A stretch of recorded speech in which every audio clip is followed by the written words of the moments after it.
चलिए जी, good evening, शुभ संध्या, राधे राधे, जय श्री कृष्णा सभी साथियों को। बहुत बहुत स्वागत है साथियों, एक बार फिर से आप सभी का आपके अपने YouTube प्लेटफॉर्म एमडी क्लासेस पर बहुत बहुत स्वागत है साथियों। तो चलिए शुरू करते हैं सेशन को। और जैसा कि आप सभी जानते हैं कि आपकी पहचान सीरीज के अंतर्गत आपको एक बड़ा मौका मिला है प्रश्नों को पहचानने का, उनके प्रारूपों को पहचानने का, उनके तरीकों को पहचानने का कि कैसे क्वेश्चन पहले पूछे जाते रहे हैं, क्या एक तरीका होना चाहिए क्वेश्चंस को अटेम्प्ट करने का और कैसे आपकी तैयारी आपके आगे बढ़े। ठीक है ना। तो आई होप कि आप सभी ने अलग से नोट्स बना लिया होगा और उस नोट्स में रेगुलर आप नोट भी कर रहे होंगे। आज का आपका टॉपिक जो है वो है मगध साम्राज्य। मगध साम्राज्य के अंतर्गत हर्यक वंश, नंद वंश, शिशुनाग वंश, सुंग वंश, मौर्य वंश, कर्ण वंश, सातवाहन वंश, इनको हम लोग साथियों पढ़ने वाले हैं। हमारे साथ जुड़ चुके भाई आकाश, उदय, अभिदीप, मोहन, दिवाकर, अनुज, अमीशा, ऋतु, बहुत बहुत स्वागत है भाई। पूजा, मोस्ट वेलकम भाई अशोक। तो चलिए शुरू करते हैं। आपका अपना पसंदीदा, आपका अपना प्यारा सेशन है, तो लाइक करना तो बनता ही है साथियों, और एक एक करके चलेंगे। तो अभी हिस्ट्री के है ना पीवाईक्यूज आपको कराए जा रहे हैं, फिर आने वाले समय में और अदर सब्जेक्ट के भी होंगे, एक एक करके होते चले जाएंगे। बाकी आपकी 3 बजे मैथ की और 5 बजे रीजनिंग की क्लास चल ही रही है। बिंबसार से पहला क्वेश्चन है साथियों, किससे भैया? बिंबसार से। कह रहा बिंबसार कहां का शासक था? तो बिंबसार साथियों मगध का शासक था। कहां का शासक था बिंबसार? बिंबसार मगध का शासक था। आप जरा ध्यान दीजिएगा कि जब आप कहते हैं मगध साम्राज्य, जब हम साथियों कहते हैं मगध साम्राज्य अर्थात मगध एम्पायर, ठीक है ना, तो जब अपन मगध एम्पायर की बात करते हैं तो आइए जरा देख लेते हैं कि मगध एम्पायर के अंतर्गत कौन कौन से वंश रहे और उनको एक सिंपल तरीके से कैसे आप याद कर सकते हैं। तो क्या सिंपल तरीका है याद करने का? कि भैया आप सिंपल तरीके से याद करेंगे, एक सिंपल सी ट्रिक। मगध में हसीन माशूका, मगध में हसीन माशूका 7 थी, ठीक है ना। मगध में हसीन माशूका 7 थी। इस ट्रिक से क्या याद हो जाएगा? ठीक है, केवल याद करने के लिए है। देखिए मगध में, इसका मतलब इस ट्रिक का संबंध मगध से है। हा से क्या हो जाएगा? हर्यक वंश। तो पहला वंश हर्यक वंश था, मतलब पहली डायनेस्टी हर्यक थी। दूसरी कौन सी थी साथियों? शिशुनाग डायनेस्टी थी, ठीक है ना, शिशुनाग डायनेस्टी थी। तीसरी कौन सी थी साथियों? नंद वंश था। उसके बाद क्या आया साथियों? उसके बाद मौर्य वंश आया। क्या आया? मौर्य वंश आया। उसके बाद क्या आया दोस्तों? सुंग वंश आया। उसके बाद क्या आया? कण्व वंश आया। और सबसे लास्ट में सातवाहन वंश आया। और सातवाहन वंश दक्षिण भारत में था मुख्यतः, ठीक है ना। अच्छा, अब जरा एक बात और ध्यान दीजिए कि यहां से क्वेश्चन कैसे पूछे जाते हैं। यहां से ऐसा क्वेश्चन होता है जैसे कई बार पूछा गया है कि मौर्यों के पहले मगध पर किसका शासन था, और ऐसा भी क्वेश्चन आ चुका है कि मौर्यों के उत्तराधिकारी कौन हुए, ठीक है ना, कि भाई बिफोर मौर्यंस मगध एम्पायर पर कौन रूल कर रहा था, एंड आफ्टर मौर्यंस, ठीक है, मगध पर किस एम्पायर, किस डायनेस्टी का शासन हुआ। तो ऐसा क्वेश्चन पूछा गया है, ठीक बात है। ये सीक्वेंस से आपको याद होना चाहिए। चलें अगले प्रश्न की तरफ। ये बताइएगा निम्नलिखित में से कौन सी मगध साम्राज्य की राजधानी थी? तो साथियों मगध साम्राज्य की राजधानी के लिए जरा इत्मीनान से ध्यान से समझिएगा कि भाई पहला वंश हमने कौन सा बताया? हर्यक वंश। तो हर्यक वंश की राजधानी बताइए। इसके बाद साथियों दूसरा वंश कौन था? शिशुनाग वंश। शिशुनाग वंश की राजधानी बताइए। इसके बाद साथियों कौन सा वंश आया भाई? इसके बाद नंद वंश आया। तो नंद वंश की राजधानी क्या थी? इसके बाद साथियों कौन सा वंश आया? मौर्य वंश। तो मौर्य वंश की राजधानी। फिर कौन सा साथियों? सुंग वंश, सुंगों की राजधानी। इसके बाद साथियों कण्व वंश और उसके बाद सातवाहन वंश, ठीक है ना। तो सीक्वेंस से बता दीजिए कि इनकी राजधानी का मामला क्या रहा। तो आइए जरा मेरे साथ ध्यान से समझिएगा, एक एक करके सब समझ में आएगा, पढ़ने का एक नायाब तरीका भी मिलेगा और आपका बढ़िया शॉर्ट नोट्स भी बनेगा। आपका खुद मन करेगा कि शॉर्ट नोट्स बनाएं। हर्यक वंश के समय में साथियों शुरू में जो राजधानी थी, शुरू में हर्यक वंश के समय में राजधानी हुआ करती थी राजगृह साथियों। कौन?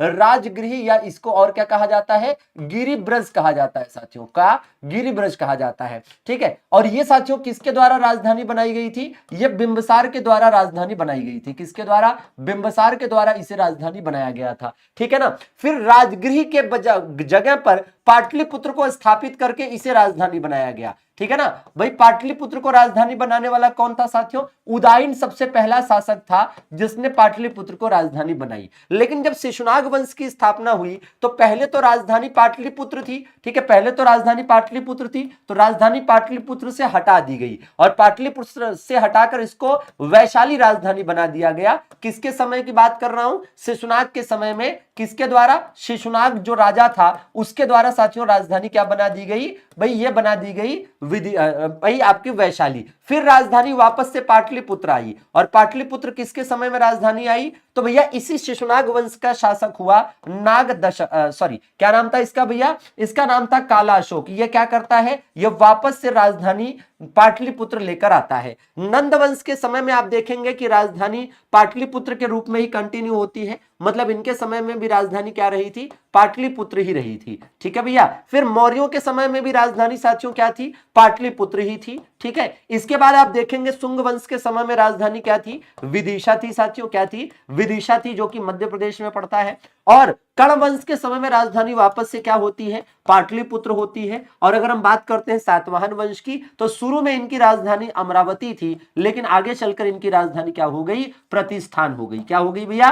प्रतिष्ठानपुरम हो गई या पैठन हो गई, ठीक बात है। तो ये पूरा सीक्वेंस आप याद कर सकते हैं और ये शॉर्ट नोट्स आप नोट कर सकते हैं, लिख सकते हैं भैया, बिल्कुल एज इट इज, ठीक है ना, बिल्कुल एज इट इज आप एक अपना शॉर्ट नोट्स बना लीजिए। इसमें सीधा सीधा समझने का प्रयास करिएगा कि मैं ये बता रहा हूं कि भाई मगध का पहला वंश हर्यक वंश के समय में शुरू में राजधानी राजगिरी थी, बिंबिसार ने बनाई। फिर पाटलिपुत्र राजधानी हुई, उदयन ने बनाई। फिर जब शिशुनाग वंश आया तो राजधानी वैशाली हो गई। लेकिन इसी शिशुनाग वंश के शासक काला अशोक ने पाटलिपुत्र को राजधानी बनाई। इसके बाद नंद वंश मौर्य वंश के समय में पाटलिपुत्र राजधानी रही, जो भी शासक हुए। फिर शुंग वंश के समय में राजधानी विदिशा हो गई। फिर कर्ण वंश के समय में वापस पाटलिपुत्र हो गई और सातवाहनों के समय में, है ना, क्रमशः पहले अमरावती और फिर साथियों प्रतिष्ठान राजधानी रही, ठीक है ना। चलिए तो अब जरा ध्यान दीजिएगा, ठीक है। राइट आंसर इसका क्या हो जाएगा? राइट आंसर साथियों इसका हो जाएगा आपका कि कौन सी मगध साम्राज्य की राजधानी थी? तो इसमें से साथियों राजगीर। क्या भैया?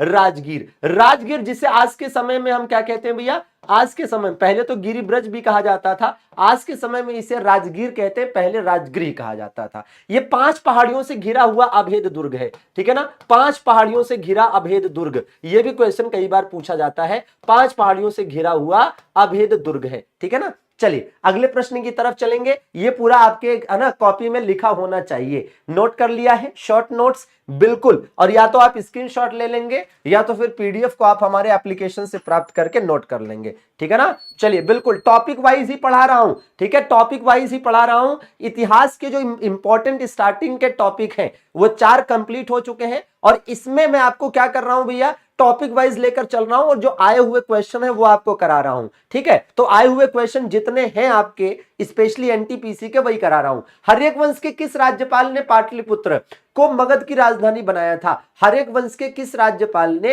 ठीक है, हर्यक वंश के किस राज्यपाल ने, ठीक है। तो इसका राइट आंसर क्या हो जाएगा भैया? तो भैया सबसे पहले किसने बनाया था? आपको याद होगा कि पाटलिपुत्र को राजधानी बनाने वाला पहला कौन था? उदयन था, ठीक है ना। मतलब हर्यक वंश के राज्यपाल क्या शासक लिखा होना चाहिए, यहां राज्यपाल लिख दिया है। तो हर्यक वंश के किस शासक ने पाटलिपुत्र को राजधानी बनाई थी साथियों? उदयन ने, ठीक है। किसने? उदयन ने। और याद रहे कि पाटलिपुत्र की बात हो रही है और अगर हम पाटलिपुत्र की बात कर रहे हैं तो पाटलिपुत्र इंपॉर्टेंट है। पाटलिपुत्र के बारे में क्या क्या इंपॉर्टेंट है जरा ध्यान दीजिए कि भाई सबसे पहले कि इसका अगर पुराना नाम आपसे पूछा जाए, कहा जाए पाटलिपुत्र का पुराना नाम बताइए, तो आप क्या बता रहे होंगे? ठीक है भाई, मेगस्थनीज ने इसको क्या कहा था? मेगस्थनीज ने इसको क्या नाम दिया? ठीक है, मेगस्थनीज ने इसको क्या नाम दिया? वर्तमान में इसे क्या कहा जाता है? वर्तमान में इसको क्या कहा जाता है ना? औरंगजेब के समय में इसको क्या नाम दिया गया था? औरंगजेब के समय में इसको क्या नाम दिया गया था? ठीक है, तो इसके अलग अलग नाम भी है। तो भैया इसे पाटलिपुत्र को पहले कुसुमपुर कहा जाता था, ठीक है, क्या? कुसुमपुर कहा जाता था। मेगस्थनीज ने इसे पोलीब्रोथस या पोलीब्रोथा कहा था। क्या कहा था? पोलीब्रोथा कहा था साथियों, ठीक है। वर्तमान समय में आप इसे पटना कहते हैं। शेरशाह सूरी ने यह नाम दिया था। किसने? शेरशाह सूरी ने यह नाम दिया था, ठीक है, और इसी नाम से पुनः स्थापित किया। औरंगजेब के समय में इसे अजीमाबाद नाम भी दिया गया। क्या भैया? अजीमाबाद नाम भी दिया गया। ठीक है ना, तो इसको याद करने की जरूरत है। ठीक है, ये इंपॉर्टेंट है और एक कम से कम इतना तो याद करना ही पड़ेगा। और साथ में और एडिशनल जानकारियां हैं, जैसे ये गंगा सोन दोआब में पड़ता है। किसमें? गंगा सोन दोआब में पड़ने वाला क्षेत्र है, गंगा और सोन नदी के दोआब में पड़ता है। और याद रहे कि प्राचीन काल में राजनीति का केंद्र यही था। प्राचीन काल में साथियों राजनीति का केंद्र यही था। प्राचीन काल में राजनीति का केंद्र यही था। आइए अगले प्रश्न की तरफ चलेंगे। ये बताइएगा, बहुत अच्छे, शानदार, जिंदाबाद। चलिए भाई, राकेश, हिमांशु, गोल्डी बताएंगे भाई। अमित, बहुत बढ़िया। प्राचीन काल में अवध को किस नाम से जाना जाता था? प्राचीन काल में अवध, अवध का मतलब क्या है साथियों? अवध को आप श्री रामचंद्र जी से रिलेट कर सकते हैं। अवध को आप श्री रामचंद्र जी से रिलेट कर सकते हैं। और श्री रामचंद्र जी की माता का नाम क्या था? कौशल्या। श्री रामचंद्र जी की माता का नाम क्या था? कौशल्या। और कौशल्या से रिलेट करिए कौशल को, कौशल्या से रिलेट करिए कौशल को। और मां कौशल्या ने श्री रामचंद्र जी को जन्म दिया कहां पर? अयोध्या में, जहां पर रामलला का मंदिर, ठीक है, स्थित है साथियों। तो इसका मतलब अयोध्या और उसके आसपास का जो क्षेत्र था, इसी को प्राचीन काल में, महाजनपद काल में कौशल राज्य के नाम से जाना जाता था, जिसकी रामायण काल में राजधानी अयोध्या, लेकिन बुद्ध काल में राजधानी श्रावस्ती थी। ठीक है, चलिए ये बताइएगा। और मजा आए तो सेशन को लाइक जरूर करिएगा और अंत तक सेशन को देखकर अपने आप को, ठीक है, ज्ञानवान करिए। चलिए, हर्यक वंश की स्थापना किसने की थी भैया? तो हर्यक वंश की स्थापना साथियों बिंबिसार के द्वारा की गई थी। और ये साथियों क्या है? ये साथियों कहा जाता है मगध का पहला साम्राज्यवादी शासक। मगध का पहला साम्राज्यवादी शासक, मगध का पहला साम्राज्यवादी शासक। ठीक है, इसका मतलब first imperialistic ruler of Magadh. ठीक है, तो मगध का पहला साम्राज्यवादी शासक है। ठीक है, तो ये आपके दिमाग में बिल्कुल होना चाहिए साथियों। चलिए अगला प्रश्न देख लिया जाए। ये बताइए, अजातशत्रु का विवाह साथियों किसके साथ हुआ था? ठीक है ना, बिल्कुल, अजातशत्रु का विवाह किसके साथ हुआ था? सभी के आंसर आने चाहिए। अजातशत्रु का विवाह किसके साथ हुआ था? तो साथियों अजातशत्रु का विवाह वाजिरा के साथ हुआ था। और इसकी कहानी बहुत दिलचस्प है। क्या दिलचस्प है पता है साथियों? एक्चुअली में जो कौशल राज्य था, कौशल जो राज्य था, ठीक है, ध्यान दीजिएगा, कौशल राज्य साथियों जो था, जो कि अवध वाले क्षेत्र में था, अभी बताया था। तो कौशल राज्य के साथियों राजा थे, इनका नाम था प्रसेनजीत। क्या नाम था भैया? यहाँ के राजा थे साथियों, इनका नाम था प्रसेनजीत। तो यहाँ के राजा जो प्रसेनजीत थे, ठीक है, इनकी साथियों एक बहन थी, और इनकी एक बहन थी जिसका नाम था क्या? बहन का नाम था साथियों क्या? महाकौशला। बहन का नाम क्या था? महाकौशला। और इनकी साथियों एक पुत्री थी, और पुत्री का नाम क्या था साथियों? पुत्री का नाम था वाजिरा। क्या नाम था? वाजिरा। आपको बता दें कि महाकौशला का जो विवाह है साथियों, वह बिंबिसार के साथ हुआ था। ठीक है, बिंबिसार के साथ हुआ था। और वाजिरा का विवाह साथियों किसके साथ हुआ था? अजातशत्रु के साथ हुआ था। ठीक है, किसके साथ? अजातशत्रु के साथ हुआ था। और ये दोनों साथियों आपस में क्या हैं? ये दोनों साथियों आपस में बाप बेटे हैं। ठीक है ना, हाँ जी, बाप बेटे हैं, मतलब बिंबिसार का ये पुत्र था। ठीक है ना, और ये दोनों ही कहां के? ये कहां के शासक हैं भैया? ये मगध के राजा हैं दोनों ही, है ना, दोनों ही मगध के राजा हैं। ठीक है, मगध के राजा हैं। तो आप कहेंगे सर मामला क्या था आखिर? मामला ये था साथियों कि बिंबिसार ने प्रसेनजीत को युद्ध में हराया। बिंबिसार ने, ठीक है, पहले क्या किया बिंबिसार ने? ठीक है, पहले तो बिंबिसार ने प्रसेनजीत पर हमला किया और युद्ध में हराया। ठीक है, युद्ध में हराया। तो हराने के बाद क्या हुआ? दोनों के बीच में समझौता हो गया। तो दोनों के बीच में जब समझौता हुआ तो इन्होंने, प्रसेनजीत ने अपनी बहन का विवाह करके बिंबिसार को काशी के 5 गांव दहेज में दे दिए। आगे चलकर जब अजातशत्रु राजा बना तो इसने भी हमला कर दिया और इसने भी युद्ध में हराया। इसने भी क्या करा भैया? इसने भी युद्ध में हराया। ठीक है, तो जब इस बार युद्ध में हराया, ठीक है, इस बार युद्ध में प्रसेनजीत हारे तो अपनी पुत्री का अजातशत्रु से विवाह करके पूरा काशी दहेज में दे दिया। ठीक है ना, तो बिंबिसार को दहेज में क्या प्राप्त हुआ था? 5 गांव। कहां के भैया? काशी के 5 गांव दहेज में मिले थे। 5 गांव कहां के? काशी के 5 गांव दहेज में मिले थे इसको। ठीक है ना, और इसको क्या दहेज में मिला था? पूरा काशी दहेज में मिला। ठीक है ना, पूरा काशी दहेज में मिला। बात समझ रहे हैं ना? तो ये आपको ध्यान देने की जरूरत है। ठीक है, ये आपको ध्यान देने की जरूरत है। पूरा कंसेप्ट इसका ये है। ठीक है, दोनों एक ही घर में शादी कर लिए। ठीक है, तो ये वाली कहानी जो है काफी फेमस है और इंपॉर्टेंट है। आइए चलिए अगले प्रश्न की तरफ चलेंगे। अगर जुड़े रहेंगे तो बिल्कुल कंसेप्ट क्लियर होता रहेगा और आपका बढ़िया शॉर्ट नोट्स भी बनता रहेगा। आइए जरा इसका आंसर दीजिएगा। बहुत अच्छे, हाँ जी, और ये आए हुए क्वेश्चन है, जैसा कि आप देख सकते हैं कि हर क्वेश्चन के साथ लिखा हुआ है कि कब पूछा गया है। मालवा के पठार पर मगध का विस्तार, इसके लिए सबसे पहले आपको यह समझना पड़ेगा कि मालवा के पठार पर कौन सा राज्य हुआ करता था उस समय। तो भैया अवंती राज्य। कौन सा भैया? अवंती राज्य साथियों मालवा के पठार पर हुआ करता था। और इस अवंती राज्य को जीतने वाला कौन था? इस साथियों अवंती राज्य को जीतने वाला कौन था? बिंबिसार था साथियों। कौन था? बिंबिसार था, जिसने अवंती राज्य को जीता था। ठीक है ना। और बिंबिसार ने अवंती के किस राजा को हराया था भैया?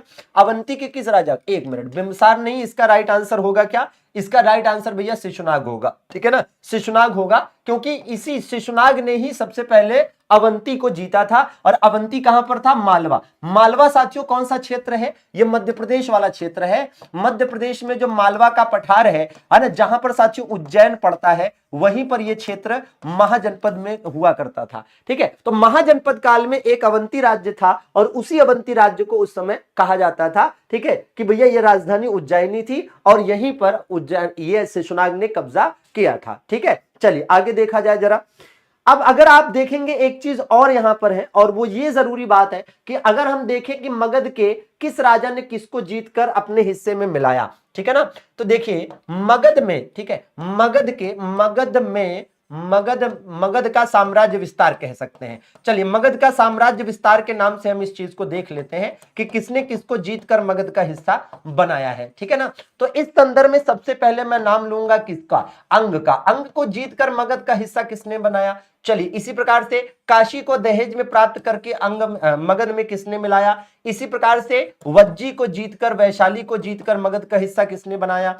इसी प्रकार से साथियों ये अवंती को, अवंती मतलब मालवा वाले क्षेत्र को जीतकर किसने मगध में मिलाया? इसी प्रकार से भाई कलिंग को जीतकर मगध का हिस्सा किसने बनाया?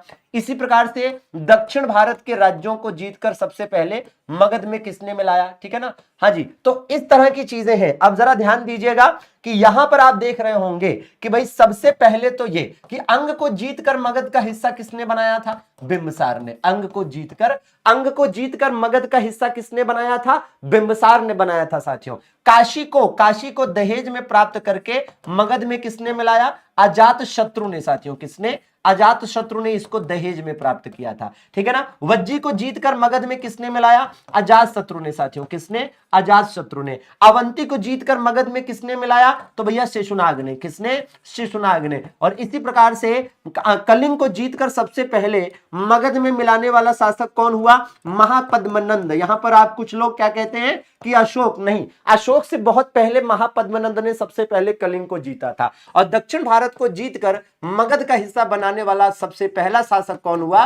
चंद्रगुप्त मौर्य। ठीक है ना, चंद्रगुप्त मौर्य। तो ये आप बिल्कुल याद कर सकते हैं कि मगध का साम्राज्य विस्तार कैसे हुआ, मगध का साम्राज्य विस्तार कैसे हुआ। तो ये पूरा आप चाहे तो स्क्रीनशॉट ले सकते हैं और बिल्कुल आपके ये काम आने वाला है, क्योंकि एग्जाम में क्वेश्चन इस तरह के मिलते हैं। ठीक है, चले अगले प्रश्न की ओर। बहुत अच्छे, शानदार, जिंदाबाद। आइए ये बता दीजिए।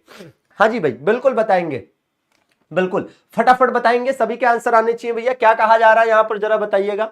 हाँ जी, क्या कहा जा रहा है यहां पर? बहुत अच्छे। क्या कह रहे हैं कि शिशुनाग वंश की स्थापना कब हुई थी? तो साथियों शिशुनाग वंश की स्थापना एग्जैक्टली आप देखेंगे तो 412-13 में हुई थी। अब यहां पर 13 लिखा है तो फिलहाल वही मान लीजिए। ठीक है भैया, 412-13 ईसा पूर्व में इसकी स्थापना हुई थी। किसकी?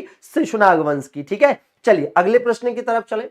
शिशुनाग को और किस नाम से जाना जाता है? भैया शिशुनाग कौन है? शिशुनाग वंश का संस्थापक है। शिशुनाग वंश कौन सा है? तो मगध का जो पहला वंश हुआ था वो हर्यक वंश था। उसके जस्ट बाद की अगर हम बात करते हैं तो वो शिशुनाग वंश था। ठीक है भैया यादव जी। तो राइट आंसर क्या होने वाला है? राइट आंसर साथियों होने वाला है नंदीवर्धन। क्या होने वाला है? नंदीवर्धन। Very good. ये बताइए कालाशोक का दूसरा नाम साथियों, कालाशोक शिशुनाग वंश का था। ठीक है ना, शिशुनाग वंश का था साथियों, है ना, शिशुनाग का बेटा था, शिशुनाग का बेटा था, शिशुनाग वंश का था। और इसे और क्या कहते हैं? कालाशोक को काकवर्ण कहा जाता है। काकवर्ण कहा जाता है काले कौवे जैसा, काले कौवे जैसा साथियों। और एक बात बता दें, ठीक है ना, हाँ, और एक बात ध्यान दीजिएगा कि काला अशोक के समय में ही दूसरी बौद्ध सभा का आयोजन हुआ था 383 ईसा पूर्व। 383 ईसा पूर्व। यह बताइए काला अशोक ने अपनी राजधानी कहां बनाई थी? याद करिए अभी थोड़ी देर पहले ये पूरी हमने फ्लो चार्ट आपको बना के दिखाया था। ठीक है, क्या भैया पूछ रहा, काला अशोक ने अपनी राजधानी किसे बनाई थी? यहां ध्यान दीजिए जरा, क्या लिखा हुआ है, देखिए यहां पर क्या लिखा है कि काला अशोक ने पाटलिपुत्र को अपनी राजधानी बनाई। इसीलिए कह रहा था कि ये वाली पूरी लिस्ट इंपॉर्टेंट होगी कि भाई किस प्रकार से मगध की राजधानी किस वंश के समय में क्या रही। तो मगध के अंतर्गत ये पहला वंश, ये दूसरा, ये तीसरा, ये चौथा, ये पांचवा, इस तरह से वंश है और इनकी राजधानियां भी हमने आपको यहां पर मेंशन करा दी है, लिखवा दी है। तो इसको जरूर याद रखिए, एक जगह पर नोट करके, ठीक है, अपने शॉर्ट नोट्स को भी आगे बढ़ाइए। ठीक है भैया, हाँ जी, चलिए। तो एक सुंदर सा, प्यारा सा, अच्छा सा शॉर्ट नोट्स आपके पास बना रहेगा, तो यकीन मानिए एग्जाम के टाइम में अगर आप उसको रिवीजन करके जाएंगे तो वो आपको, ठीक है, बहुत काम आएगा। शिशुनाग वंश, अरे भैया देखो ऐसा है, काला अशोक ने पाटलिपुत्र को राजधानी बनाई थी। काला अशोक के जो पिताजी थे शिशुनाग, उन्होंने वैशाली को राजधानी बनाई थी। ठीक है ना, हाँ, शिशुनाग ने काला अशोक वैशाली को राजधानी बनाई थी, शिशुनाग के बेटे काला अशोक ने पाटलिपुत्र को राजधानी बनाई थी। ठीक है, चलिए, शिशुनाग वंश का कार्यकाल पूछ रहा है, तो शिशुनाग वंश का कार्यकाल कितना था साथियों? तो 412 ईसा पूर्व में स्टार्ट हुआ था और 344 ईसा पूर्व में खत्म हो गया, क्योंकि शिशुनाग वंश का खात्मा करके नंद वंश आया। शिशुनाग वंश का खात्मा करके नंद वंश आया। ठीक बात है, चलिए ये बताइए नंद वंश की स्थापना किसने की? शिशुनाग वंश के बाद नंद वंश आया, तो नंद वंश का संस्थापक कौन था साथियों? महापद्मनंद था। ठीक है, कौन था? महापद्मनंद था साथियों। और महापद्मनंद का एक क्वेश्चन शानदार आता है कि भैया महापद्मनंद ने ही पहली बार कलिंग विजय किसने की थी? पहली बार कलिंग जीतने वाला, पहली बार कलिंग विजय किसने करी थी? तो पहली बार साथियों कलिंग विजय इसी ने की थी। तो कलिंग को जीतने वाला मगध का पहला शासक यही था। कलिंग को जीतने वाला मगध का पहला शासक यही था। ठीक है ना, महापद्मनंद। ठीक है, ये बताइए भारत का पहला चक्रवर्ती सम्राट, इसी वजह से साथियों भारत का पहला चक्रवर्ती सम्राट महापद्मनंद को कहा जाता है। महापद्मनंद को इसी वजह से भारत का पहला चक्रवर्ती सम्राट कहते हैं। हालांकि अगर विकल्प में महापद्मनंद ना हो और चंद्रगुप्त मौर्य दे रखा हो तो फिर चंद्रगुप्त मौर्य होगा, क्योंकि प्रथम साम्राज्य का संस्थापक चंद्रगुप्त मौर्य को माना जाता है ना। प्रथम अखंड भारतीय, ठीक है, प्रथम अखिल भारतीय जो साम्राज्य था, ठीक है, उसका संस्थापक साथियों, है ना, चंद्रगुप्त मौर्य को ही माना जाता है। तो इसको पहला चक्रवर्ती सम्राट भी कहते हैं, चंद्रगुप्त मौर्य को पहला चक्रवर्ती सम्राट भी कहते हैं। ठीक है भैया, चलिए ये बताइए जरा महापद्मनंद का वास्तविक नाम क्या था? महापद्मनंद का वास्तविक नाम क्या था? तो साथियों महापद्मनंद का जो वास्तविक नाम था यह था साथियों उग्रसेन। क्या था भैया? उग्रसेन था। इसके अलावा महापद्मनंद को सर्व छत्रांतक भी कहा है, मतलब सभी क्षत्रियों का अंत करने वाला, सर्व छत्रांतक, ठीक है, सभी क्षत्रियों का अंत करने वाला। और इसे साथियों भार्गव भी कहा गया है। ठीक है, भार्गव भी कहा गया है। इसे दोस्तों अपरो परशुराम भी कहा गया है, अपरो परशुराम भी कहा गया है, अपरो परशुराम भी इसे साथियों कहा गया है। ठीक है, तो महापद्मनंद को सर्व छत्रांतक, भार्गव, अपरो परशुराम, ठीक है, उग्रसेन, ये महापद्मनंद के ही अलग अलग नाम है। अब देखिए महापद्मनंद आ गया। अब इसमें आपको मैं बताऊंगा कि दरअसल में एक साथियों आपने सुना होगा हाथी गुम्फा अभिलेख। ठीक है, हाथी गुम्फा अभिलेख कभी सुना है आपने? हाथी गुम्फा अभिलेख साथियों कहां से प्राप्त होता है? तो हाथी गुम्फा इंस्क्रिप्शन या अभिलेख, हाथी गुम्फा इंस्क्रिप्शन या अभिलेख साथियों उड़ीसा से प्राप्त होता है। उड़ीसा से प्राप्त होता है हाथी गुम्फा इंस्क्रिप्शन। ये किसका है साथियों? ये वैसे तो खारवेल के द्वारा लिखवाया गया इंस्क्रिप्शन है ना, खारवेल के द्वारा लिखवाया गया इंस्क्रिप्शन है। और इस हाथी गुम्फा अभिलेख के अनुसार पहली बार कलिंग विजय किसने की थी? इस हाथी गुम्फा अभिलेख के अनुसार पहली बार कलिंग विजय किसने की थी? पहली बार कलिंग विजय करने वाला जो शासक था वो कौन था? वो महापद्मनंद था। कौन था? महापद्मनंद था। ठीक है, और इसी में बताया गया है कि भैया कलिंग में सिंचाई के लिए नहर, कलिंग में सिंचाई के लिए नहर किसने बनवाई? कलिंग में सिंचाई के लिए नहर, ठीक है ना, कलिंग में सिंचाई के लिए जो नहर बनवाई गई वो भी इसी के द्वारा बनवाई गई थी। ठीक है ना, किसके द्वारा? महापद्मनंद के द्वारा। तो ये बातें इसमें मिलती है। तो वही चीज है कि महापद्मनंद ने नहर का निर्माण कहां कराया था? कलिंग में कराया था। और ये बात कहां मिलती है लिखी? हाथी गुम्फा अभिलेख में लिखी मिलती है। हाथी गुम्फा अभिलेख जो है ये प्राकृत भाषा में लिखा गया लेख है। किस भाषा में साथियों? प्राकृत भाषा में लिखा गया लेख है। ठीक है, बिल्कुल याद करना है। और इस प्रकार से प्राचीन काल में पहली नहर का निर्माण किसने कराया था, है ना, प्राचीन काल में पहली नहर किसने बनवाई थी, महापद्मनंद ने बनवाई थी। ठीक है, मजा आए तो सेशन को लाइक करते चलिएगा, कहीं से कहीं तक कोई कंजूसी नहीं होनी चाहिए भैया लाइक वाला बटन दबने में, बिल्कुल बढ़िया से पढ़िए और एक एक पॉइंट को नोट करते हुए आगे बढ़िए। ठीक है भैया, चलिए फटाफट बताते चलिएगा। वाह क्या बात है भैया, 600वां लाइक पूरा होने वाला है, बहुत बढ़िया। ये बताइए भैया क्या कह रहे हैं भाई, भाई कह रहा है नंद वंश के शासक किस जाति के थे, नंद वंश के जो राजा थे, नंद वंश के जो शासक थे वो किस जाति के थे, तो भाई ये शूद्र जाति के थे। कैसे भैया, शूद्र थे। अब आप कहेंगे शूद्र, तो साथियों देखिए ब्राह्मण क्षत्रिय वैश्य शूद्र, तो ये आपने पढ़ा ही है कि एक विराट पुरुष ब्रह्मा जी के, कभी कभी कहते हैं विराट पुरुष और कभी कभी कहते हैं ब्रह्मा जी के मुख से, है ना, मुख से माउथ से ब्राह्मण की उत्पत्ति हुई, ब्रह्मा जी की भुजा से क्षत्रिय की उत्पत्ति हुई, पैर से, है ना, सॉरी जंघा से वैश्य की उत्पत्ति हुई, और पैर से किसकी उत्पत्ति हुई, पैर से शूद्र की उत्पत्ति हुई। और फिर कहा जाता है कि ब्राह्मण कौन, ब्राह्मण वो धार्मिक अनुष्ठान कराए, ब्राह्मण वो जो धार्मिक अनुष्ठान कराए, पूजा पाठ कराए, ठीक है ना, हाँ जी, और क्षत्रिय वो जो शासक वर्ग है, जो योद्धा है, ठीक है, हाँ जी, जो योद्धा है, जो शासक वर्ग है, जो रक्षा करता है, वो वैश्य वो जो खेती बाड़ी का काम करता है, व्यापार का काम करता है, ठीक है ना, और शूद्र वो जो दूसरों की सेवा करता है। ठीक है, और इन बातों का उल्लेख कहां मिलता है,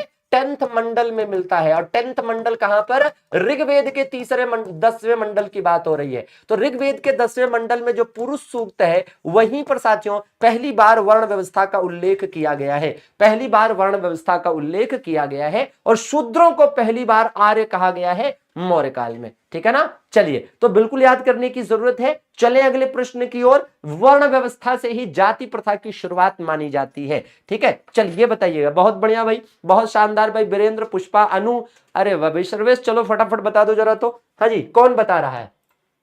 सिकंदर ने किसके कार्यकाल में भारत पर आक्रमण किया था? साथियों सिकंदर की अगर हम बात करें तो सिकंदर का जन्म 356 बीसी हुआ। 365 बीसी में मेसिडोनिया में किसका जन्म हुआ? मेसिडोनिया में साथियों जन्म हुआ सिकंदर का। ठीक है ना, मेसिडोनिया में जन्म हुआ किसका? सिकंदर का। फिर क्या हुआ भैया? इसने 336 ईसा पूर्व विश्व विजय अभियान शुरू किया। ठीक है, विश्व विजय शुरू किया। विश्व विजय अभियान इसने कब शुरू किया? तो विश्व विजय अभियान की शुरुआत, ठीक है ना, विश्व विजय अभियान की शुरुआत जो है इसने 336 ईसा पूर्व करी। ठीक है ना, और तब ये मात्र 20 वर्ष का रहा होगा, और ये साथियों आगे बढ़ा भाई कौन से क्षेत्रों को? भाई ईरान को, ठीक है, तुर्की को, ठीक है, ईरान, तुर्की, इराक, अफगानिस्तान, इन क्षेत्रों को जीतता हुआ, इन क्षेत्रों को साथियों जीतता हुआ भारत की तरफ तेजी से बढ़ा। और जब भारत की तरफ बढ़ा तो साथियों इसको क्या मिल गया? इसको मिल गया रास्ते में भैया हिंदू कुश पर्वत। और जो हिंदू कुश पर्वत है साथियों, इसी हिंदू कुश पर्वत में, इसी हिंदू कुश पर्वत में स्थित है, इसी हिंदू कुश पर्वत में स्थित साथियों कौन से दर्रे को? खैबर दर्रे को इसने पार किया। किसने? सिकंदर ने खैबर दर्रे, खैबर पास को इसने पार किया। और सबसे पहले इसे सामने क्या दिखा? इसे सबसे पहले सामने दिखा तक्षशिला और वहां का राजा आम्भी। ठीक है ना, राजा आम्भी। इसका मतलब भारत का पहला क्षेत्र जिस पर इसने हमला किया, भारत का पहला क्षेत्र जिस पर सिकंदर का हमला हुआ वो राजा आम्भी का क्षेत्र था, जो कि तक्षशिला का क्षेत्र था। और इसने लड़ाई नहीं लड़ी, इसने सरेंडर कर दिया। ठीक है ना, इसने साथियों सरेंडर कर दिया। तो फिर अगला पड़ाव क्या आया? अगला पड़ाव आया साथियों पोरस। अगला पड़ाव आया सिकंदर के लिए पोरस, जो कि पंजाब वाले क्षेत्र में शासन कर रहा था। ठीक है, और अगर आपसे कभी पूछे कि सिकंदर का पहला सामना, सिकंदर का पहला प्रतिरोध किसने किया, सिकंदर का प्रथम प्रतिरोध किसने किया था? तो सिकंदर का पहला जो प्रतिरोध किया था वो साथियों पोरस ने किया था। लेकिन सिकंदर का पहला आक्रमण किस पर हुआ था? सिकंदर का पहला आक्रमण किस पर हुआ था? तो पहला आक्रमण साथियों तक्षशिला पर हुआ था। पहला आक्रमण किस पर हुआ था? पहला आक्रमण तक्षशिला पर हुआ था। ठीक बात है। तो सिकंदर ने पहला आक्रमण किस पर किया था? तक्षशिला पर किया था। लेकिन पहला प्रतिरोध उसका किसने किया था? पोरस ने किया था, जिसे आप झेलम या वितस्ता के युद्ध के नाम से जानते हैं। झेलम या वितस्ता के युद्ध के नाम से जानते हैं। उस समय मगध पर जो शासन था वो नंद वंश के घनानंद का शासन था। नंद वंश के घनानंद का शासन था उस समय जब यह हमला हुआ था। ठीक बात है ना, तो इसको याद करके चलेंगे, धनानंद का उस समय शासन था। ठीक बात है। चलिए अगले प्रश्न की तरफ चले। क्या बात, शानदार, जिंदाबाद। ये बताइए दोस्तों, शुंग वंश का संस्थापक कौन था? शुंग वंश क्या है? भारत के इतिहास का पहला ब्राह्मण वंश। भारत के इतिहास का साथियों पहला ब्राह्मण वंश हुआ ये, ठीक है ना, मतलब इस वंश के शासक ब्राह्मण थे, तो पहला ब्राह्मण वंश साथियों, ये पहला ब्राह्मण वंश है। और इसका संस्थापक पुष्यमित्र शुंग जो है, ये भारतीय इतिहास का पहला ब्राह्मण शासक साथियों, क्या है भैया? पहला ब्राह्मण शासक। मौर्य वंश के अंतिम शासक बृहद्रथ की हत्या करके, है ना, इसके द्वारा शुंग वंश स्थापित किया गया था। इसी के समय में साथियों भारत की हिंदू धर्म की प्राचीनतम कानून की पुस्तक मनुस्मृति का भी संकलन हुआ था। किसका साथियों? मनुस्मृति का भी संकलन हुआ था। ठीक बात है। चलिए अब यहां पर आप देखिए, जैसे सीमुख है, तो सीमुख साथियों सातवाहन वंश का संस्थापक है। सातवाहन वंश का संस्थापक है साथियों, इसका पूरा नाम है सीमुख सातवाहन, ठीक है ना। यहां पर जैसे देखिए देवभूति है, तो देवभूति कौन है भैया? तो देवभूति आप देखेंगे शुंग वंश का अंतिम शासक है ना, शुंग वंश का लास्ट रूलर है, अंतिम शासक है, ठीक है। और यहां पर बृहद्रथ कौन है? ये मौर्य वंश का अंतिम शासक है, ठीक है ना, मौर्य वंश का, है ना, मौर्य वंश का अंतिम शासक है, लास्ट रूलर है। ठीक बात है, तो बिल्कुल याद करने की जरूरत है। चलिए ये बताइए, हाँ जी बहुत अच्छे। कह रहा पुष्यमित्र शुंग ने किस सम्राट की हत्या करके शुंग वंश को स्थापित किया था? तो भैया किसकी? पुष्यमित्र शुंग ने किसकी हत्या की थी? पुष्यमित्र शुंग ने बृहद्रथ की हत्या की थी, जो मौर्य वंश का अंतिम शासक था। तो इसी की हत्या करके साथियों गद्दी पर बैठा था और बिल्कुल बृहद्रथ का गला भरी सेना के सामने काटकर अलग कर दिया था। और इसने एक बात कही थी, क्या कहा था पुष्यमित्र शुंग ने बृहद्रथ का गला काटकर जब अलग किया भरी सेना के सामने, तो इसने कहा कि जीव ही जीव का आहार है। ठीक है ना। दरअसल में बृहद्रथ की हत्या के पीछे इतिहासकार बताते हैं कि पुष्यमित्र शुंग ने देखा कि बृहद्रथ, है ना, बृहद्रथ बहुत दान पुण्य कर रहा है, बहुत, है ना, इतना शांतिप्रिय हो चला है कि अपने दुश्मनों को भी नहीं पहचानता, दुश्मनों को भी दान पुण्य कर देता है, और वही दुश्मन इसी से दान पुण्य करके ले जाते हैं और इसी के खिलाफ हथियारों का इस्तेमाल कर, ठीक है ना, इसी के देश को, हमारे ही देश को, हमारे ही भारतवर्ष को बर्बाद कर रहा है। चलिए ये बताइए, शुंग वंश का अंतिम सम्राट कौन हुआ साथियों? तो शुंग वंश का अंतिम सम्राट हुआ देवभूति। कौन भैया? देवभूति हुआ साथियों, ठीक है ना। देवभूति शुंग वंश का अंतिम शासक था। ठीक है, चलिए ये देखिए जरा, शुंग वंश की राजधानी क्या थी? तो भैया राजधानी वाला एक ही जगह पर बताया था ना आपको, और हमने कहा था ना कि याद करना है पूरा। ये देखिए पूरा का पूरा राजधानी क्या पूछा है? शुंग शासकों की राजधानी। और यहां पर देखिए हमने क्या बताई है? शुंग शासकों की राजधानी विदिशा मध्य प्रदेश। ठीक है भैया, विदिशा मध्य प्रदेश। ठीक है, इस क्लास में विदिशा से कौन है? विदिशा मध्य प्रदेश से कौन है? अभी भाई कमेंट करके बताइएगा। चलिए तो फिलहाल साथियों राइट आंसर क्या है? विदिशा। क्या भैया? विदिशा। बिल्कुल याद करना है साथियों। पाटलिपुत्र और राजगृह भी राजधानी रही, लेकिन बनारस कभी भी मगध की राजधानी नहीं रही। चलिए ये बताइएगा जरा। बिल्कुल, बहुत अच्छे। कह रहा है साथियों, पाटलिपुत्र में स्थानांतरित होने से पहले निम्नलिखित में से कौन सा कई वर्षों तक मगध की राजधानी रही? फिर राजधानियों से क्वेश्चन है कि पाटलिपुत्र से पहले मगध की राजधानी क्या थी? तो पाटलिपुत्र से पहले मगध की राजधानी क्या थी? राजगृह थी। ठीक है, पाटलिपुत्र से पहले राजगृह साथियों थी, जिसे और क्या कहा गया है? जिसे गिरि ब्रज भी कहा गया है। गिरि ब्रज भी साथियों इसे कहा गया है। ठीक है, हाँ जी, तो बिल्कुल याद करने की जरूरत है। और यहीं पर पहली बौद्ध सभा का आयोजन हुआ था। यहीं पर साथियों विपुलांचल पहाड़ी भी स्थित है। यहीं पर विपुलांचल पहाड़ी भी स्थित है, जहां पर साथियों महावीर स्वामी ने अपना पहला उपदेश दिया था, है ना, पहला उपदेश दिया था। चलिए ये बताइए जरा, लौरिया नंदनगढ़ स्तंभ कहां स्थित है? लौरिया नंदनगढ़ स्तंभ साथियों कहां स्थित है? बिल्कुल बताइएगा। लौरिया नंदनगढ़ तो आपको बिल्कुल याद होना चाहिए कि कहां स्थित है ये भैया? चंपारण में है। कहां पर है? चंपारण में है। देखिए यह स्तंभ लेख साथियों अशोक से संबंधित है। अगर हम स्तंभ लेखों की बात करें, मतलब इंस्क्रिप्शन की बात करें, अभिलेखों की बात करें, तो जरा ध्यान दीजिएगा कि जब आप अभिलेखों की बात करते हो, इंस्क्रिप्शंस की बात करते हो, तो आपको परेशान नहीं होना है, आपको दिमाग लगाना है और ध्यान से समझना है। क्या भैया? जैसे देखिएगा, जैसे ऐसे समझिए कि इंस्क्रिप्शन भाई अभिलेखों के माध्यम से, भाई इनका प्रचलन किसने किया भारत में? इनका प्रचलन किसके द्वारा भारत में किया गया? बताइए, इनका प्रचलन किसने किया भारत में? तो जाहिर सी बात है कि इनका प्रचलन भारत में करने वाला कौन था? अशोक साथियों भारत में इनका प्रचलन करने वाला पहला था। ठीक है, इनकी भाषा क्या थी साथियों? याद करिए, इनकी भाषा क्या थी? इनकी भाषा साथियों प्राकृत हुआ करती थी। इनकी लिपियां क्या थी? किस लिपि या इंस्क्रिप्ट में, है ना, किस स्क्रिप्ट में लिखे जाते थे? तो लिपियों को याद करने की शॉर्टकट ट्रिक है अब जी के। ठीक है ना, तो ए फॉर आर्मा आरमाइक लिपि, एक आरमाइक लिपि का इस्तेमाल हुआ, ज्यादातर ब्राह्मी लिपि का इस्तेमाल हुआ, कुछ में ग्रीक लिपि या यूनानी लिपि का इस्तेमाल हुआ और कहीं कहीं पर खरोष्ठी लिपि का भी इस्तेमाल हुआ। ठीक है ना। अच्छा, आप जानते हैं साथियों कि अगर हम स्तंभ लेखों की बात करते हैं तो स्तंभ लेखों की संख्या कितनी है? स्तंभ लेखों की संख्या साथियों 7 है। ठीक है, जबकि शिला लेखों की बात करें, ठीक है, शिला लेखों की बात करते हैं, रॉक पिलर्स की बात करते हैं तो ये कितने हैं भैया? इनकी संख्या साथियों 14 है। ठीक है ना। बाकी आप देखिए भाई अशोक के अभिलेखों की खोज कब हुई थी? अशोक के अभिलेखों को 1750 में खोजा गया था। किसके द्वारा?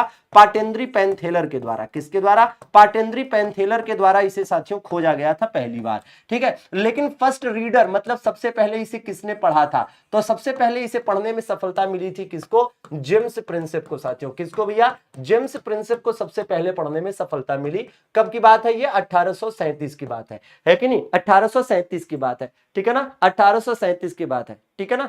चलिए, ठीक है, और इसकी काफी जरूरी है, इसमें काफी जरूरी है। और इसमें आप देखिए अभिलेखों की बात करते हैं तो और भी कई सारे हैं, जैसे याद करिए रानी का अभिलेख। ठीक है, रानी का अभिलेख काफी इंपॉर्टेंट है इसके समय का। रानी का अभिलेख कहां पर स्थित है भैया इसके समय का? रानी का अभिलेख जो है ये साथियों प्रयाग में स्थित है। कहां पर स्थित है? प्रयाग में स्थित है। कहां पर स्थित है? प्रयाग में स्थित है। ठीक है ना।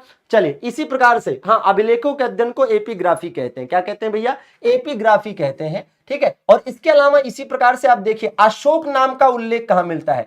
अशोक नाम उल्लेख। ठीक है, अशोक नाम उल्लेख मतलब कौन कौन से ऐसे अभिलेख है जिसमें अशोक का नाम अशोक लिखा हुआ है? ठीक है ना, अशोक का नाम अशोक लिखा हुआ है। ठीक है ना। तो आप देखेंगे साथियों इसके लिए एक सिंपल सी ट्रिक है आपको जो याद करनी है, उमंग। क्या याद करना है? उमंग। उ का मतलब क्या हो जाएगा? उडे गोलम। तो एक अभिलेख है उडे गोलम, इस अभिलेख में अशोक का नाम अशोक लिखा है। मां से हो जाएगा मास्की, इसमें भी लिखा है। ग से हो जाएगा गुर्जरा, इसमें भी लिखा है। और न से हो जाएगा नेतूर, इसमें भी लिखा है। क्या लिखा है? नेतूर, इसमें भी लिखा हुआ है। ठीक बात है, तो बिल्कुल आपको याद करने की जरूरत है। और इसकी जरा एक स्क्रीनशॉट ले लीजिए ताकि आपके पास एक शॉर्ट नोट्स हो पाए, एक शॉर्ट नोट्स हो पाए। ठीक है ना। तो ये हो गया अभिलेख या इंस्क्रिप्शन जो अशोक के द्वारा बनवाए गए, लिखवाए गए और काफी इंपॉर्टेंट है। ठीक है भैया, चले अगले प्रश्न की ओर। ठीक, बढ़िया, दमदार, धमाकेदार। तो ये तो भैया क्या है? ये तो अभी अंगड़ाई है, आगे बहुत लड़ाई है। ठीक है, तो चलिए ये बताइए जरा।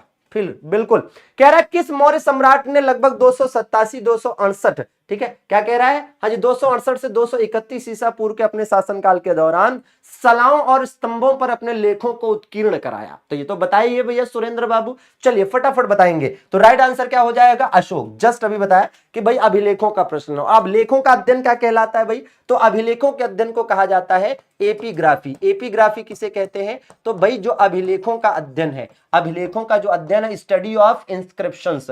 ठीक है, स्टडी ऑफ इंस्क्रिप्शन को क्या कहा जाता है? एपिग्राफी कहा जाता है। ठीक बात है। चलिए, सम्राट अशोक का पितामह बताइए। पितामह का मतलब समझते हैं? पितामह का मतलब होता है दादा। ठीक है ना। हाँ जी भैया, बिल्कुल पता नहीं भाई सुरेंद्र, है ना, I don't have information about that. Ashok का पितामह साथियों कौन था? चंद्रगुप्त मौर्य। कौन दोस्तों? चंद्रगुप्त मौर्य थे। कौन थे? चंद्रगुप्त मौर्य थे। आइए ये बताइए, निम्नलिखित में से कौन सा स्थल आधुनिक गुजरात में स्थित है जहां अशोक के शिलालेख अवस्थित है? ठीक है, अशोक के शिलालेख अवस्थित है, बताइएगा। तो भैया राइट आंसर इसका हो जाएगा क्या? गिरनार। ठीक है, एक्चुअली में क्या है कि आप ध्यान देंगे अगर तो साथियों गुजरात में एक गिरनार नाम की जगह है ना, गुजरात में गिरनार नाम की एक जगह है ना। तो गुजरात में गिरनार नाम की जो जगह है, ठीक है, हाँ, ये कहां पर है? गुजरात में साथियों जूनागढ़ में है। गुजरात में आज भी एक जगह है जूनागढ़। ठीक है ना। यहां पर गिर पर्वत, आज के टाइम में जो गिर पर्वत आप देखते हैं इसी को साथियों गिरनार कह रहे हैं। और यहां पर जो अभिलेख है इसको कहते हैं जूनागढ़ अभिलेख। क्या कहते हैं इसे? इसे जूनागढ़ इंस्क्रिप्शन कहा जाता है। और इस जूनागढ़ अभिलेख में क्या जानकारी मिलती है? पहली बात तो ये अभिलेख जो है संस्कृत में है। पहली बात, ये अभिलेख किस में है? संस्कृत भाषा में है। ठीक है, संस्कृत भाषा में है ना। और इसमें बताया गया है किसके बारे में? इसमें बताया गया है सुदर्शन झील के बारे में। किसके बारे में बताया गया है? सुदर्शन झील के बारे में बताया गया है कि किस प्रकार से सुदर्शन झील का यहां पर निर्माण किसने कराया। ठीक है, यहां से नहर किसने निकलवाई। फिर आगे बताया गया है कि इसका रेनोवेशन अर्थात पुनरुद्धार किसने करवाया था। ठीक है ना, पुनरुद्धार किसने कराया था या रेनोवेशन करवाया था किसने। ठीक है ना, तो पुनरुद्धार भी काफी इंपॉर्टेंट है। ठीक है, जो आपको ध्यान देना है। तो यहां पर देखिएगा भाई निर्माण इसका करवाया गया चंद्रगुप्त मौर्य के द्वारा। किसके द्वारा साथियों? चंद्रगुप्त मौर्य के द्वारा। यहां से नहर किसने निकलवाई? अशोक ने निकलवाई। और इसका रेनोवेशन या पुनरुद्धार कराने का काम किया किसने भैया? तो एक तो रुद्रदामन ने किया दोस्तों, और दूसरा किसने किया? दूसरा साथियों ये किया गया किसके द्वारा? ये भैया किया गया स्कंदगुप्त के द्वारा, है ना, गुप्त काल में स्कंदगुप्त के द्वारा। ठीक है, तो ये जरूरी है। और ये किसका है? ये रुद्रदामन का ही है। ये रुद्रदामन का अभिलेख है जो कि संस्कृत भाषा में है। संस्कृत काव्य का प्राचीनतम नमूना यहां से मिलता है। ठीक है ना, चलिए बिल्कुल बिल्कुल भैया। दिव्या का कहना है कि सर ये जो अशोक के पितामह, अशोक के पिताजी नहीं पूछ रहा है, अशोक के पिताजी का नाम नहीं पूछ रहा है। अशोक के पिता तो बिंदुसार थे, वो सबको पता है। यहां पितामह पूछ रहा। पितामह का मतलब दादा होता है। याद करिए अर्जुन के पितामह कौन थे? अर्जुन के पितामह कौन थे? याद आ रहा है कुछ? महाभारत काल में अगर आपने पढ़ा होगा तो। ठीक है ना, चलिए आगे देख लिया जाए। ठीक है, हाँ जी राजेश बाबू इधर पढ़ने पर ध्यान दो। ठीक है, हाँ उधर है ना, हाँ निब्बा निब्बी चक्कर में बिल्कुल नहीं पढ़ना है। कहां ध्यान है? इधर पढ़ाई पर ध्यान दो। बाकी लोग क्या पढ़ रहे हैं क्या नहीं पढ़ रहे हैं उससे क्या मतलब तुम्हें? इधर ध्यान दो। क्यों भैया? लगभग 261 ईसा पूर्व में किस मौर्य सम्राट ने कलिंग को जीतने के लिए सैन्य अभियान का, है ना, नेतृत्व किया था? तो कलिंग विजय करना था साथियों। याद रहे कि अशोक पहला नहीं है जिसने कलिंग विजय की थी। अशोक पहला नहीं है जिसने कलिंग विजय की थी। इसके पहले महापद्मनंद ने की थी। और याद रहे कि कलिंग विजय, ध्यान दीजिए, उस समय कलिंग की राजधानी क्या थी? ये क्वेश्चन पूछा जाता है कि उस समय कलिंग की राजधानी क्या थी जिस समय यह आक्रमण हुआ था, और उस समय कलिंग का राजा कौन था, है ना, यह भी पूछा जाता है। ठीक है, और बिल्कुल कलिंग किसके लिए प्रसिद्ध था यह भी पूछा जाता है। ठीक है ना, हाँ जी, संभवतः इसी वजह से आक्रमण हुआ क्योंकि कलिंग जो है हाथियों के लिए प्रसिद्ध था। ठीक है, हाथियों के लिए प्रसिद्ध था और ये हाथी जो है अशोक को चाहिए थे। और दूसरा कारण बताया जाता है कि दक्षिण भारत जाने के रास्ते में मार्ग में पड़ता था, इस वजह से भी। ठीक है ना, हाँ जी। राजधानी साथियों कहां पर? राजधानी क्या थी इसकी? तोसली थी। क्या थी? तोसली थी। और राजा का नाम क्या बताया जाता है साथियों? नंदराज बताया जाता है। ठीक है ना, क्या बताया जाता है? नंदराज। पक्का याद रहेगा। चले अगले प्रश्न की तरफ। ठीक है, ये बताइए जरा, अशोक के अधिकांश शिलालेख किस भाषा में थे? अशोक के अधिकांश शिलालेख किस भाषा में थे? चलिए फटाफट बताएंगे। तो अशोक के अधिकांश शिलालेख साथियों किस भाषा में थे? प्राकृत भाषा में थे। किस भाषा में? प्राकृत। अब जरा प्राकृत भाषा का कमाल देखो कहां कहां मिलता है। प्राकृत भाषा का कमाल देखिए कहां कहां मिलता है। ठीक है, सबसे पहले तो ये जान लीजिए कि भैया, है ना, कौन कौन से अभिलेख हैं जो प्राकृत भाषा में है। किसके किसके अभिलेख हैं जो प्राकृत भाषा में है? जैसे एक तो अशोक के अभिलेख प्राकृत भाषा में है। अशोक के जो अभिलेख हैं ये प्राकृत भाषा में है।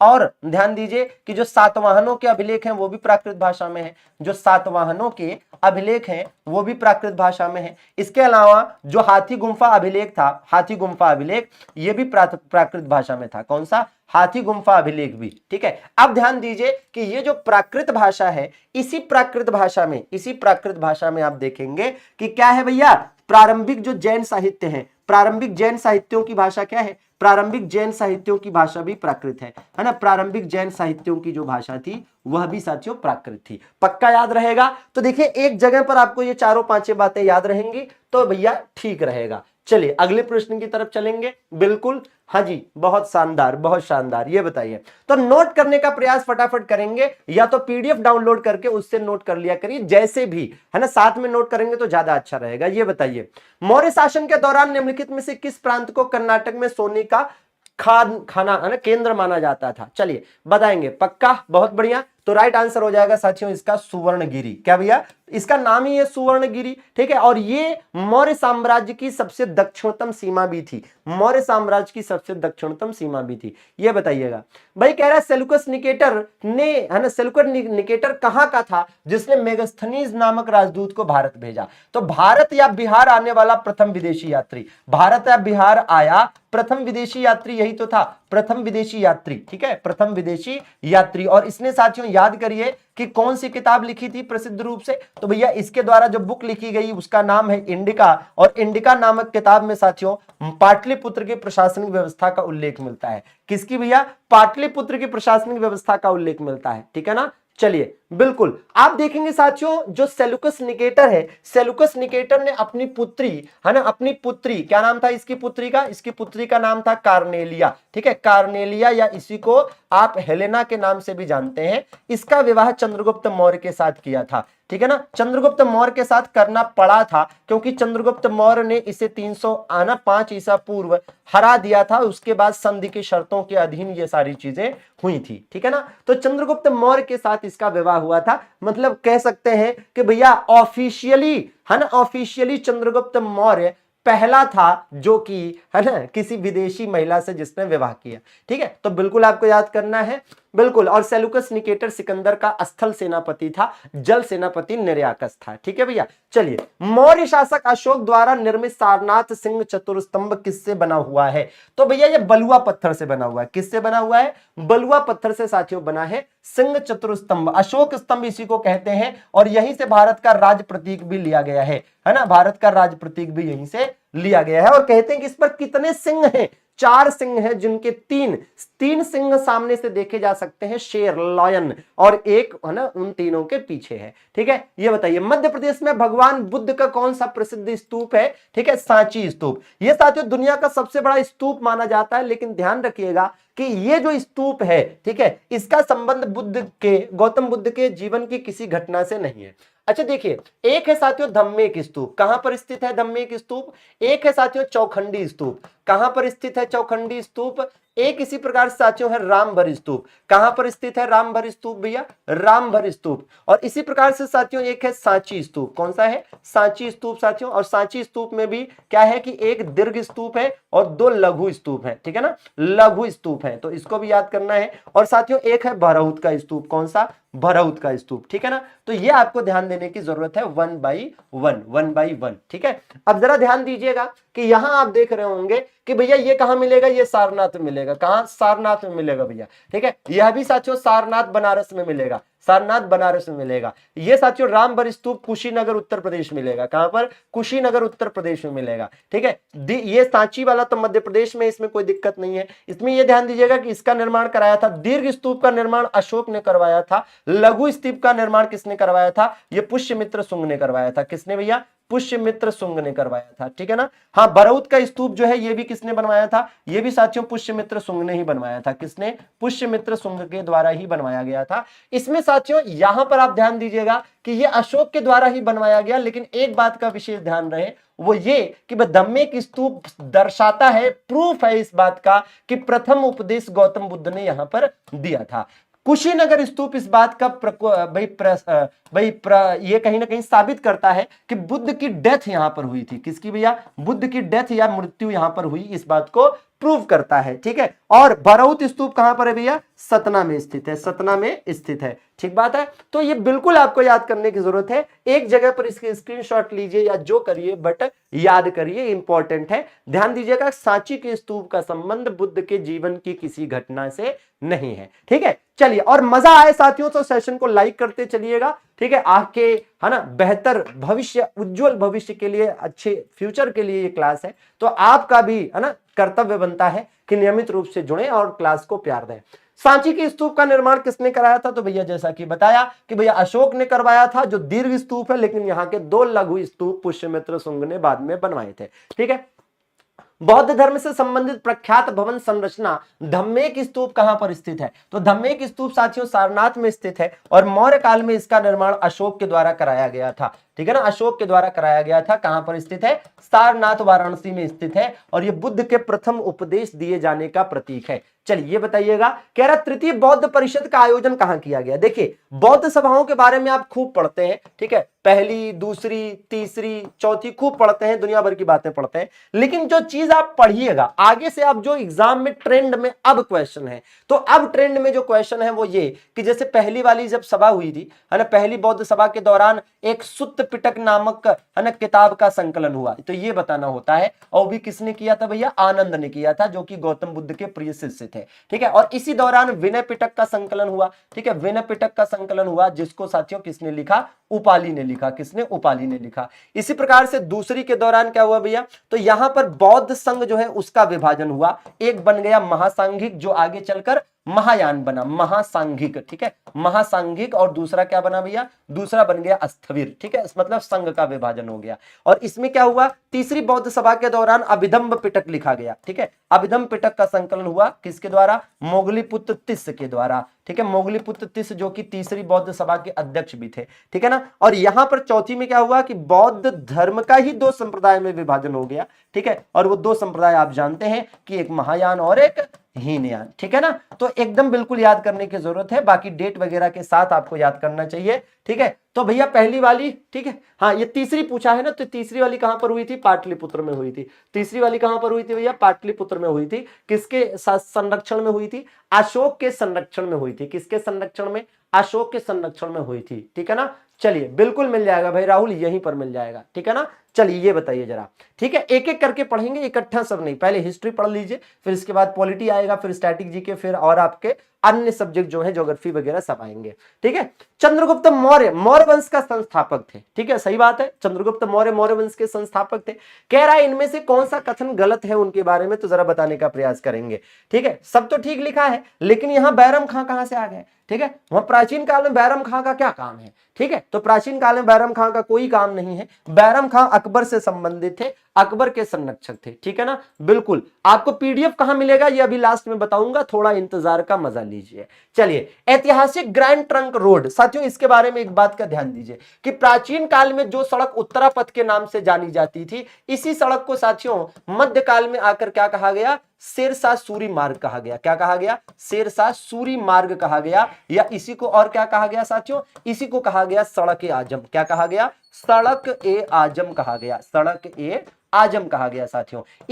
इसी को साथियों आगे चलकर क्या कहा गया, जीटी रोड कहा गया। और आज की डेट में भी इसे हम जीटी रोड ही कहते हैं, आज की डेट में भी इसे हम जीटी रोड ही कहते हैं। जरा ध्यान दीजिएगा सीक्वेंस से, क्या उत्तरापथ साथियों क्या थी, एक कच्ची सड़क थी, ठीक है, एक कच्ची सड़क थी। और इस कच्ची सड़क का निर्माण किसने कराया था, इस कच्ची सड़क का निर्माण साथियों करवाया था चंद्रगुप्त मौर्य ने। किसने भैया, चंद्रगुप्त मौर्य के द्वारा इसको बनवाया गया था, ठीक है ना। और ये साथियों ये वाली सड़क पक्की किसने कराई थी, इसे पक्की कराने का काम किया साथियों शेरशाह सूरी ने। और इसीलिए साथियों शेरशाह सूरी के नाम पर इसे शेरशाह सूरी मार्ग नाम दिया गया, ठीक है ना। अच्छा, आगे चलकर इसका नाम चेंज हो गया, और इसका नाम चेंज करने का श्रेय किसे जाता है, इसका नाम चेंज किया गवर्नर जनरल ऑकलैंड ने। किसने भैया, गवर्नर जनरल ऑकलैंड ने इसका नाम चेंज कर दिया। आज की डेट में आप देखेंगे तो ये साथियों अमृतसर से शुरू होती है। कहां से भैया, अमृतसर से शुरू होती है, पंजाब के अमृतसर से, और कहां तक जाती है ये, कोलकाता तक जाती है। तो अमृतसर से कोलकाता तक वर्तमान में ये स्थित है, ठीक बात है। तो बिल्कुल याद करने की जरूरत है। और इसका उल्लेख आपको मिल जाता है किसमें भैया, इसका उल्लेख आपको इंडिका नाम की किताब में मिल जाता है, इंडिका में इसके बारे में बताया गया है, ठीक है ना। तो बिल्कुल इसका नाम क्या हुआ करता था, उत्तरापथ हुआ करता था। और शुरू में ये सिंध प्रांत से शुरू होकर बंगाल तक जाती थी, सिंध प्रांत से बंगाल तक साथियों जाती थी। क्या बात है, लाइक का 900वां है ना, हाँ जी बिल्कुल भी, बहुत शानदार, 9वां शतक भी पूरा हुआ, बहुत अच्छे। ये बताइए भाई प्रकाश, चंद्रगुप्त मौर्य के गुरु कौन थे, बिल्कुल बता लेंगे आप। चंद्रगुप्त मौर्य के जो गुरु थे, इनको आप चाणक्य भी कहते हैं, इनको साथियों आप कौटिल्य भी कहते हैं, लेकिन इनके बचपन का नाम जो है वो इसमें दे रखा है ऑप्शन में। और इनके बचपन का नाम क्या था भैया, इनके बचपन का नाम था साथियों विष्णुगुप्त। क्या नाम था, बचपन का नाम था विष्णुगुप्त। और इन्होंने ही प्रसिद्ध अर्थशास्त्र किताब लिखी थी, इन्होंने ही प्रसिद्ध अर्थशास्त्र किताब लिखी थी। इनमें से किसने मौर्य प्रशासन में अध्यक्षों को विभिन्न विभागों के अधीक्षकों के रूप में उल्लिखित किया है। जाहिर सी बात है कि इस तरह की जानकारियां कहां मिलती हैं, अर्थशास्त्र नाम की किताब में मिलती है। कहां पर, अर्थशास्त्र नाम की किताब में मिलती है साथियों। और अर्थशास्त्र क्या है, तो आप जानते हैं कि राजनीति एवं लोक प्रशासन की किताब है, राजनीति व लोक प्रशासन की किताब है साथियों, ठीक है, राजनीति एवं लोक प्रशासन की किताब है। और किसके द्वारा लिखी गई, कौटिल्य के द्वारा लिखी गई। और इसी में पहली बार गुप्तचर प्रणाली का उल्लेख मिलता है, इसी में शूद्रों को पहली बार आर्य कहा गया है, इसी में पहली बार, है ना, इसी में पहली बार जो गुप्तचर है उनको गूढ़ पुरुष कहा गया है। और इसी में महामात्य सर्प गुप्तचर विभाग को कहा गया है, ठीक है ना। हाँ बिल्कुल, कृषि का भी उल्लेख है इसमें, और इसमें दास प्रथा का भी उल्लेख है, ठीक है, दासों के प्रकार भी बताए गए हैं। कलिंग युद्ध कब लड़ा गया, तो आप जानते हैं 261 ईसा पूर्व कलिंग युद्ध लड़ा गया था। ये बताइएगा। कह रहा है मौर्य वंश को किस वंश ने समाप्त किया, तो मौर्य वंश के बाद कौन सा वंश आया था भैया, तो मौर्य वंश के बाद, ये एक्चुअली में क्वेश्चन जो है गड़बड़ है, मौर्य वंश का अंतिम शासक पूछना था, यह क्वेश्चन इनकम्प्लीट है, जब पूछा था तभी इनकम्प्लीट था, हालांकि बृहद्रथ आंसर माना था और इस हिसाब से इसका आंसर अगर बृहद्रथ है तो क्वेश्चन होना चाहिए था कि मौर्य वंश का अंतिम शासक कौन था, ठीक है ना, या किसके समय में मौर्य वंश का खात्मा हुआ था, तो बृहद्रथ के समय में पुष्यमित्र शुंग ने इसे मारकर खत्म किया था, ठीक है भैया। विजेंद्र बाबू हिस्ट्री और पॉलिटी के बाद, ठीक है ना, हिस्ट्री और पॉलिटी के बाद, ठीक है, हाँ सब इकट्ठा पढ़ लेना भी ठीक नहीं है, 1 बाय 1 पढ़िए, सारी क्लासेस इंपॉर्टेंट है, सारे सब्जेक्ट इंपॉर्टेंट है। किस मूल भारतीय राजवंश ने अपने शासकों के चित्र वाले सिक्के जारी किए, तो सातवाहनों ने साथियों अपने शासकों के चित्र वाले सिक्के जारी किए थे, ठीक है ना, सातवाहनों ने साथियों। कण्व वंश की स्थापना किसने की थी, तो देखिए कण्व वंश का संस्थापक पूछेगा तो आपको बताना क्या है भैया, भाई ये संस्थापक है ना, वासुदेव क्या है साथियों, संस्थापक है। और अंतिम शासक कौन था, तो अंतिम शासक साथियों सुशर्मा था, कौन था, अंतिम शासक सुशर्मा था, ठीक है, अंतिम शासक कौन था भैया, सुशर्मा था, ठीक है, तो इस बात का ध्यान दीजिए। देवभूति साथियों शुंग वंश का अंतिम शासक है और सिमुक जो है सातवाहन वंश का संस्थापक है। कण्व वंश का अंतिम शासक देखिए, जैसा कि अभी भी बताया कि कण्व वंश का अंतिम शासक कौन था, सुशर्मा था, ठीक है। देखिए ये सीरीज इसीलिए चलाई जा रही है ताकि आप समझें कि कैसे क्वेश्चन आते रहे हैं, कैसे हैंडल करना है और कैसे पढ़ाई करके किस दिशा में अपने आप को ले जाकर सही तैयारी से अपनी, है ना, हाँ भाई चीजें बेहतर करनी है। तो सातवाहन वंश का संस्थापक साथियों सिमुक सातवाहन इसका पूरा नाम था, क्या नाम था इसका, सिमुक सातवाहन इसका पूरा नाम था, सिमुक सातवाहन, ठीक है। और इस वंश का, सातवाहन वंश का अंतिम शासक कौन था भैया, सातवाहन वंश का अंतिम शासक साथियों था पुलुमावी तृतीय, कौन भैया, पुलुमावी तृतीय साथियों, कौन, पुलुमावी तृतीय इस वंश का अंतिम शासक था, ये बताइएगा। सातवाहन वंश का सबसे बड़ा शासक कौन था, मतलब सबसे प्रतापी शासक, तो सबसे प्रतापी शासक साथियों गौतमीपुत्र सातकर्णी, सबसे प्रतापी शासक इनमें से, ठीक है ना। और सिमुक सातवाहन संस्थापक था। सातवाहन शासकों की राजकीय भाषा क्या थी, देखिए जहां तक राजकीय भाषा का सवाल है मैं आपको बताऊं कि जैसे देखिए संस्कृत किसकी राजकीय भाषा थी, जरा कमेंट करके बताइएगा, संस्कृत किसकी राजकीय भाषा थी, फारसी साथियों किसकी राजकीय भाषा थी, मराठी किसकी राजकीय भाषा थी, मराठी, तेलुगु किसकी शास्त्रीय भाषा, राजकीय भाषा थी, ये तो राजकीय भाषा का मामला हो गया। ऐसे भी क्वेश्चन आते हैं कि जैसे आर्यों के द्वारा कौन सी भाषा इस्तेमाल की गई, तो आर्यों के द्वारा संस्कृत इस्तेमाल की गई, ठीक है। जैसे क्वेश्चन पूछ लिया कि भाई पाली भाषा का इस्तेमाल किस धर्म के लोगों ने किया, तो भैया बौद्धों ने किया, ठीक है। प्राकृत भाषा का इस्तेमाल किस धर्म के लोगों ने किया, तो भैया जैन धर्म ने किया, समझ रहे हैं, ऐसे क्वेश्चन भी हो जाते हैं। बाकी संस्कृत गुप्त काल की, गुप्त वंश के समय में दरबारी भाषा संस्कृत थी, मुगलों के समय में दरबारी भाषा और दिल्ली सल्तनत के समय में दरबारी भाषा, दोनों के समय में दरबारी भाषा जो थी वो क्या थी भैया, फारसी थी। मराठी साथियों बहमनी शासकों के समय में थी, किसके, बहमनियों के समय में। और तेलुगु साथियों किसके समय में थी,